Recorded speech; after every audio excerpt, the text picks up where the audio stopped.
أعوذ بالله من الشيطان الرجيم. بسم الله الرحمن الرحيم. لم يكن الذين كفروا من أهل الكتاب والمشركين منفكين حتى تأتيهم البينة. رسول من الله يتلو صحفا مطهرة فيها كتب قيمة. وما تفرق الذين أوتوا الكتاب إلا من بعد ما جاءتهم البينة. وما أمروا إلا ليعبدوا الله مخلصين له الدين حنفاء ويقيموا الصلاة ويؤتوا الزكاة وذلك دين القيمة. إن الذين كفروا من أهل الكتاب والمشركين في نار جهنم خالدين فيها أولئك هم شر البرية. إن الذين آمنوا وعملوا الصالحات أولئك هم خير البرية. جزاؤهم عند ربهم جنات عدن تجري من تحتها الأنهار خالدين فيها أبدا. رضي الله عنهم ورضوا عنه ذلك لمن خشي ربه. صدق اللہ العظیم. سورۃ البینہ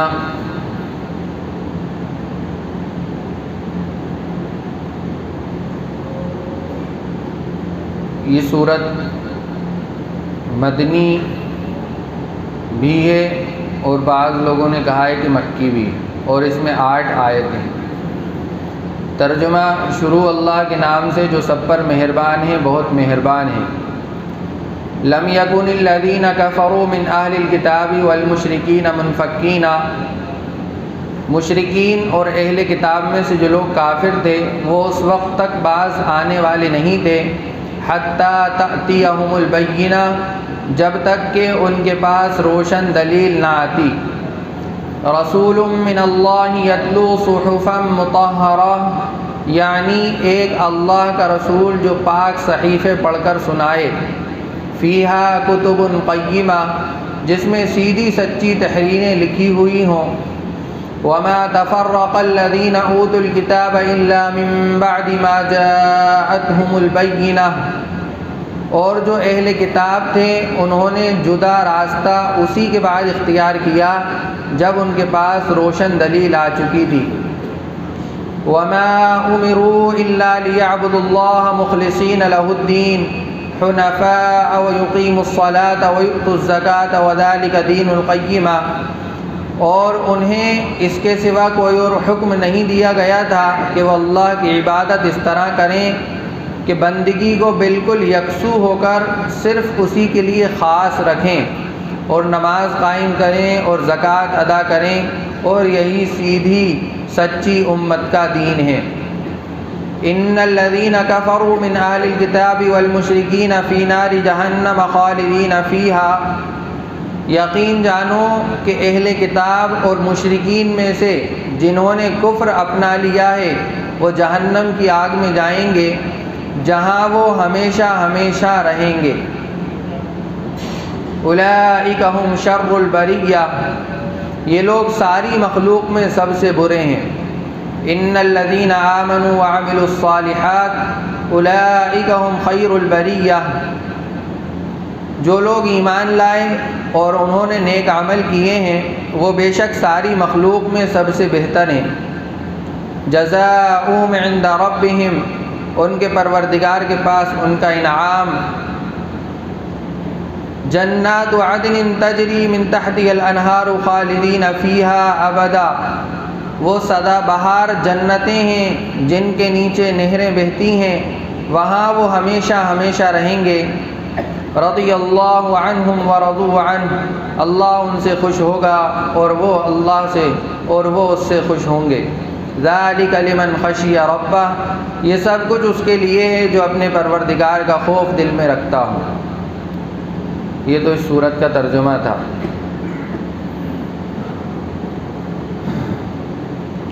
یہ صورت نازل ہوئی، اس کا پس منظر کہ اہل کتاب اور مشرکین اللہ کے نبی کی بعثت سے پہلے گمراہ تھے، جیسا کہ پہلی آیت کے اندر آیا کہ اہل کتاب اور مشرکین اس وقت تک باز آنے والے نہیں اپنے کفر سے جب تک کہ ان کے پاس واضح دلیل نہ آ جائے۔ تو یہ لوگ کفر کے اندر تھے، مشرکین بھی اور اہل کتاب بھی۔ مشرکین بت پرستی کے اندر، اور اہل کتاب اپنی کتاب جو ان کے اوپر نازل کی گئی تھی تورات کی شکل میں، انجیل کی شکل میں، زبور کی شکل میں، تو اس کتاب کے اندر ان لوگوں نے تبدیلیاں کی، بدل دیے ان کے احکامات۔ ان کے اندر جو احکامات نازل کیے گئے تھے ان کو نہیں مانا، نبیوں کو جھٹلایا، سب کچھ کیا، تو وہ گمراہی پر تھے۔ اور عرب کے اندر ایک بہت عالمگیری گمراہیت پھیلی ہوئی تھی، وہ سب واضح ہے، سنتے رہتے ہیں ہم، کہ ایک دوسرے کا خون کر دینا، بات بات پہ نسلوں تک لڑائی چلنا، ناانصافی کرنا، عورتوں کے ساتھ بچوں کے ساتھ بدسلوکی کرنا، لڑکیوں کو زمین کے اندر زندہ دفنا دینا، یہ سب گمراہیت ان کے اندر ایک عالمگیری پھیلی ہوئی تھی۔ یعنی اتنی بڑی گمراہی کہ پوری دنیا میں شاید اس سے زیادہ گمراہی اس وقت نہ پھیلی ہو۔ تو اب ضرورت تھی کہ ایسے ہی شخص کو، ایسے ہی ڈاکٹر کو، ایسے ہی حکیم کو ان کے درمیان لایا جائے جو ان کی گمراہیت کو ختم کرنے کے اوپر بھاری پڑے۔ ایسے پکے ڈاکٹر کو، ماہر کو لایا جائے کہ وہ ان کا اچھی طرح سے علاج کر سکے، اس بات کی ضرورت تھی۔ تو اللہ تبارک و تعالیٰ نے ایسے ہی پیغمبر کو جو نبیوں کے نبی، خاتم الانبیاء، خاتم الرسل، سید المرسلین، امام الانبیاء، جن کی یہ ساری صفات ہیں، جو آخری نبی ہیں، اللہ کے لاڑلے نبی ہیں، جن کے صدقے میں دنیا کو وجود بخشا اللہ نے، ایسے نبی کو لا کر ان کا علاج کرانا چاہا۔ تو آیت کے اندر بتایا کہ حتیٰ تأتیہم البینہ، کہ جب تک ان کے پاس واضح دلیل نہ آ جاتی تب تک وہ باز آنے والے نہیں تھے۔ یعنی ان کی خود کی بھی چاہت یہی تھی کہ کوئی دلیل مضبوط اور ٹھوس ہمارے سامنے آئے تو ہم اس گمراہیت کو چھوڑیں۔ جبھی تو قرآن نے اس طرف اشارہ کیا ہے، جب تک کہ ان کے پاس روشن دلیل نہ آتی تو اس وقت تک وہ باز آنے والے نہیں تھے۔ ٹھیک ہے، اب روشن دلیل آ گئی ان کے پاس، یا تو دین حق کے شکل میں، یا نبی کی شکل میں، یا قرآن کی شکل میں۔ رسول من اللہ یتلو صحفا مطہرہ، کہ اللہ کا پاک رسول جو پاک صحیفے پڑھ کر سنائے، ایسی کتاب ان کو اور ایسی دلیل ان کو اور ایسی حجت ان کو مطلوب تھی، اس کے خواہش مند تھے، جس کے اندر فیہا کتب قیمہ، جن میں سیدھی سچی باتیں لکھی ہوئی ہوں، جن میں سیدھی سچی باتیں لکھی ہوئی ہوں۔ کتب، یہ بھی کتاب ہے، اور صحف، یہ بھی کتاب ہے۔ پہلی آیت میں آئے کہ رسول من اللہ یتلو صحفا مطہرہ، کہ پاک صحیفے، صحیفہ کہتے ہیں کسی مضمون کا تحریری شکل میں لکھا ہوا ہونا، جیسے حضرت ابراہیم علیہ السلام پر 100 صحیفے نازل ہوئی، حضرت ادریس علیہ السلام پر، حضرت شیس علیہ السلام پر، ان تمام نبیوں پر صحیفے نازل ہوئے۔ تو پاک صحیفے یہاں بھی مراد، لیکن یہاں مراد قرآن ہی ہے، کتاب اللہ ہی ہے، اور فیہا کتب قیمہ یہاں پہ بھی کتاب مراد ہے کہ جس میں سیدھی سچی باتیں لکھی ہوئی ہیں۔ دیکھتے ہیں ہم کہ قرآن بالکل سیدھی سچی بات کرتا ہے۔ تو یہ سب آ چکی، اب کیا چاہیے تھا کہ ایمان لے آتے، کہ جب نبی آ گئے، دلیل آ گئی، آپ کے سامنے موجود ہے، سب کچھ واضح ہے، تو اب چاہیے تھا کہ ایمان لے آئیں۔ لیکن کیا ہوا؟ وَمَا تَفَرَّقَ الَّذِينَ أُوتُوا الْكِتَابَ إِلَّا مِن بَعْدِ مَا جَاءَتْهُمُ الْبَيِّنَةُ، اور جو اہل کتاب تھے انہوں نے جدا راستہ اختیار کر لیا۔ پہلی آیت میں تو اللہ تبارک و تعالیٰ نے دونوں کو شریک ٹھہرایا کہ دونوں باز آنے والے نہیں ہیں، اہل کتاب بھی اور مشرکین بھی، اس لیے کہ دونوں گمراہیت پر تھے، اور مشرکین اس لیے کہ ان کے پاس تو پہلے سے کوئی دلیل نہیں تھی۔ اہل کتاب کے پاس تو کتاب تھی، تورات تھی، ان کے اندر بتایا جا چکا تھا کہ ایسے ایسے نبی آئیں گے، ان کی ایسی ایسی نشانیاں ہوں گی، اس طرح ان کا جلوہ ہوگا، یہ ساری شکلیں ان کی کتاب کے اندر موجود تھیں۔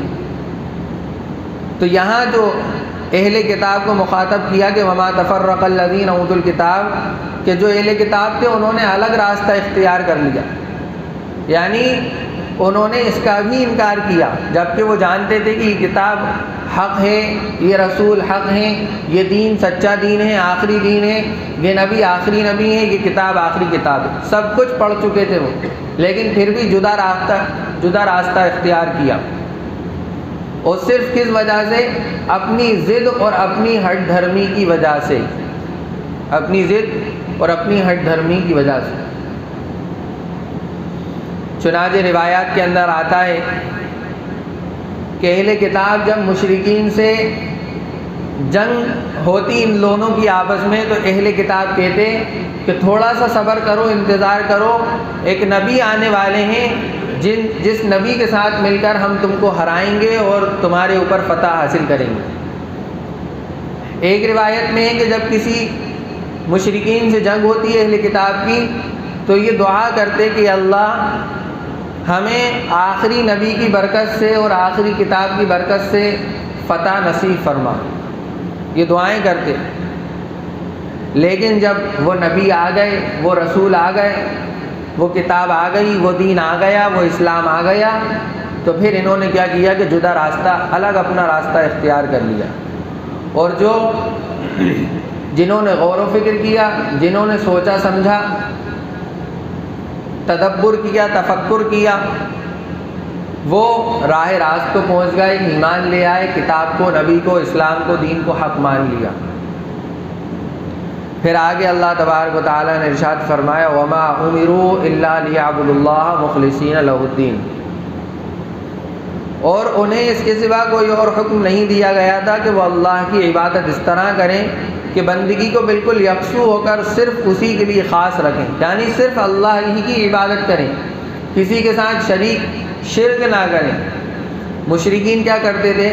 مشرکین کہتے تھے کہ ہم اللہ کو تو مانتے تھے، لیکن جو ان کے بت تھے، جن کے الگ الگ نام بھی ہیں، اور 365 بت جو ان کے مخصوص تھے، ان کے بارے میں کہتے تھے کہ یہ اللہ نے ان کے حوالے چیزیں کر رکھی ہیں کہ یہ پانی برسانے والے ہیں، یہ روزی دینے والے ہیں، یہ اولاد دینے والے ہیں، تو اللہ نے ان لوگوں کے سپرد کر رکھی ہیں ساری چیزیں، تو وہ اللہ کا شریک ٹھہراتے تھے۔ اللہ کو تو مانتے تھے لیکن اللہ کا شریک ٹھہراتے تھے، اللہ کے ساتھ شرک کرتے تھے۔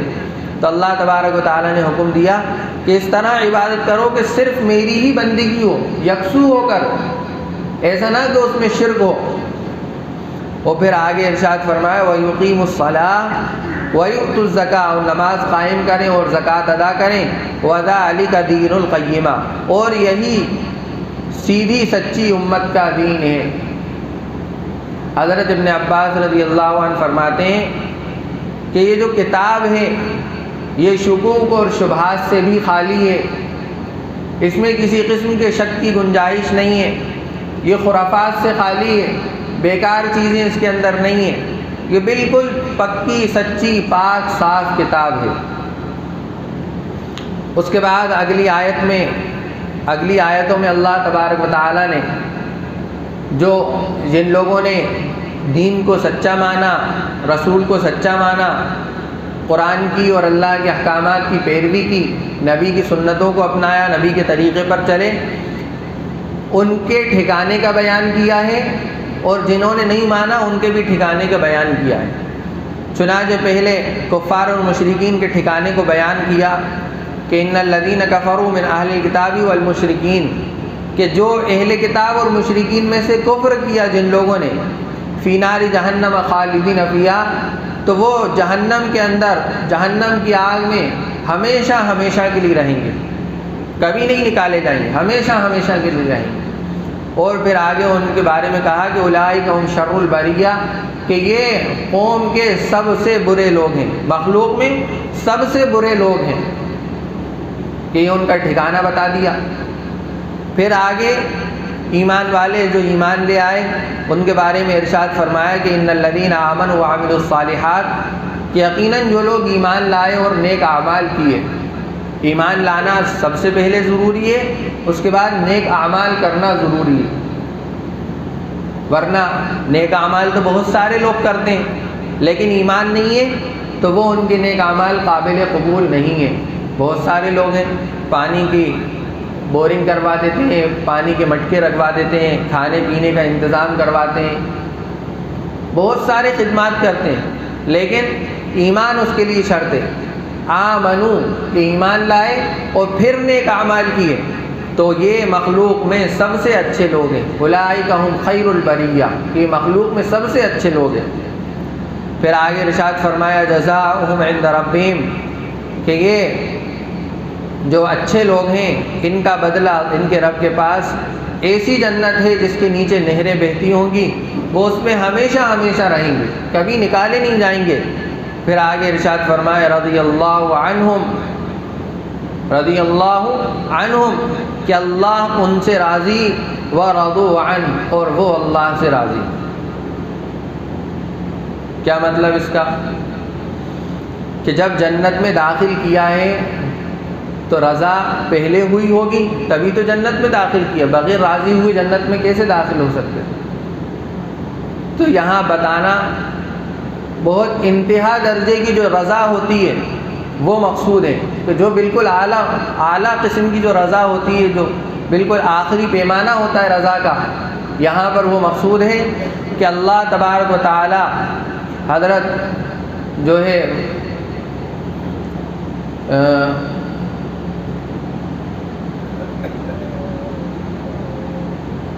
نام یاد نہیں آ رہا صحابی کا، وہ فرماتے ہیں کہ اللہ کے نبی صلی اللہ علیہ وسلم نے ارشاد فرمایا کہ جب جنتی جنت میں داخل ہوں گے تو اللہ تبارک و تعالی فرمائیں گے کہ اے جنت والوں، تو جنت والے کہیں گے، ایمان والے کہیں گے کہ اے ہمارے رب ساری خیر اور ساری بھلائی آپ کے ہاتھ میں۔ پھر اللہ تبارک و تعالی فرمائیں گے کیا تم لوگ مجھ سے راضی ہو؟ تو جنت والے کہیں گے کہ اللہ ہم کیوں نہ راضی ہوں آپ سے؟ تو اللہ تبارک و تعالی پھر فرمائیں گے کہ میں تمہیں راضی کر دوں گا، یعنی پھر اللہ تبارک و تعالی اپنے راضی ہونے کو ان کے اوپر نازل کر دیں گے اور پھر کبھی ناراض نہ ہوں گے۔ جب یہ حدیث اللہ کے نبی صلی اللہ علیہ وسلم نے سنائی تو پھر اللہ کے نبی صلی اللہ علیہ وسلم نے فرمایا کہ میں اس وقت تک راضی نہ ہوں گا جب تک میرا ایک ایک امتی جہنم سے نکال کر جنت میں داخل نہ کر دیا جائے۔ کہ اللہ کے نبی اتنے فکر مند رہتے تھے ہم سب کے متعلق، اس امت کے متعلق، کہ میں تب تک راضی نہ ہوں گا جب تک ایک ایک امتی کو جہنم سے نکال کر جنت میں داخل نہ کر دوں۔ پھر آگے ارشاد فرمایا کہ ذالک لمن خشی ربہ، یہ سب کچھ اس کے لیے ہے جو اپنے پروردگار کا خوف دل میں رکھتا ہو، کہ جس کے دل میں اللہ کا خوف ہوگا وہی ایمان پر قائم رہے گا، وہی نیک اعمال کرے گا، وہی سیدھی راہ اختیار کرے گا، وہی قرآن کو سیکھے گا، وہی قرآن کو سمجھے گا اور قرآن پر وہی عمل کرے گا جس کے دل میں اللہ کا ڈر ہوگا۔ اور جس کے دل میں اللہ کا ڈر نہیں ہوگا تو وہ ظاہر میں تو کہے گا کہ میں ایمان والا ہوں، لیکن جتنے اعمال وہ کرے گا وہ سب ایمان والوں کے مخالف ہوں گے۔ وہ سب کس کے مخالف ہوں گے؟ ایمان والوں کے مخالف ہوں گے۔ وہ دنیا کے فیشن بھی کرے گا، نمازوں کو بھی خوب چھوڑے گا، قرآن کے احکامات کو بھی نہیں مانے گا، خوب کھڑے ہو کر پانی پیے گا، کھڑے ہو کر دعوتوں میں کھانے کھائے گا، بغیر ٹوپی کے کھائے گا، بغیر بسم اللہ کے کھائے گا۔ وہ سارے الٹے سیدھے کام وہ کرے گا جس کے دل میں اللہ کا ڈر نہ ہوگا۔ اور جس کے دل میں ڈر ہوگا وہ سنت کے مطابق چلے گا۔ تو یہ سارے احکامات، یہ ساری باتیں ہمارے لیے ہیں تاکہ ہم اس جنت کے حاصل کرنے کی کوشش کریں جس کے بارے میں فرمایا کہ وہ جنت کے نیچے نہریں جاری ہوں گی اور اس میں ہمیشہ ہمیشہ رہیں گی۔ یہ دنیا ایک عارضی چیز ہے۔ ہم دیکھ رہے ہیں کہ صبح ہم نے کسی سے بات کی تھی، اس وقت جو اموات ہو رہی ہیں، لوگ مر رہے ہیں، صبح کسی سے بات کی تھی، شام کو پتہ چلا کہ انتقال ہو گیا۔ تو موت کا وقت کسی کو معلوم نہیں ہے کہ کب آنا ہے۔ عقل مند آدمی وہ ہے کہ مرنے سے پہلے جو وقت اس کو دیا گیا ہے اس میں مرنے سے پہلے مرنے کی تیاری کر لے، جنت والے اعمال کر لے، اللہ کو راضی کر لے، نبی کے طریقے کو اپنا لے۔ یہ اس صورت کا یہ پیغام ہمیں ملا ہے، اب ہمیں اس پیغام پر عمل کرنے کی کوشش کرنا ہے۔ وآخر دعوانا الحمدللہ رب العالمین۔